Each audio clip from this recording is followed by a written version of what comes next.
மத்திய கூட்டணி அரசில் 16 ஆண்டு காலம் அங்கம் வகித்த திமுக கல்வியை பொது பட்டியலிலிருந்து மாநில பட்டியலுக்கு மாற்றாதது ஏன் என்று அதிமுக பொதுச் செயலாளர் எடப்பாடி பழனிசாமி கேள்வி எழுப்பியுள்ளார்.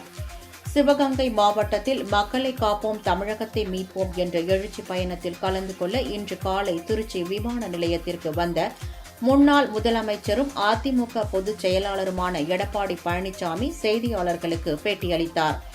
அப்போது இதுவரை 49 சட்டமன்ற தொகுதிகளில் எழுச்சி பயணத்தை மேற்கொண்டு மக்களை சந்தித்திருப்பதாகவும், இன்று சிவகங்கை மாவட்டம், ராமநாதபுரம் மாவட்டம், தூத்துக்குடி மாவட்டம், தென்காசி மாவட்டம், திருநெல்வேலி மாவட்டம், விருதுநகர் மாவட்டம் உள்ளடக்கிய சட்டமன்ற தொகுதிகளில் எழுச்சி சுற்றுப்பயணத்தை மேற்கொள்ள இருப்பதாகவும் கூறினார். தேர்தல் வருவதால் கல்வியை பொது பட்டியலில் இருந்து மாநில பட்டியலுக்கு மாற்ற வேண்டும் என்று திமுக கூறுகிறது எனவும், ஆனால் மத்திய கூட்டணி அரசில் 16 ஆண்டு காலம் அங்கம் வகித்த போது அதனை செய்யாதது ஏன் என்று கேள்வி எழுப்பினார்.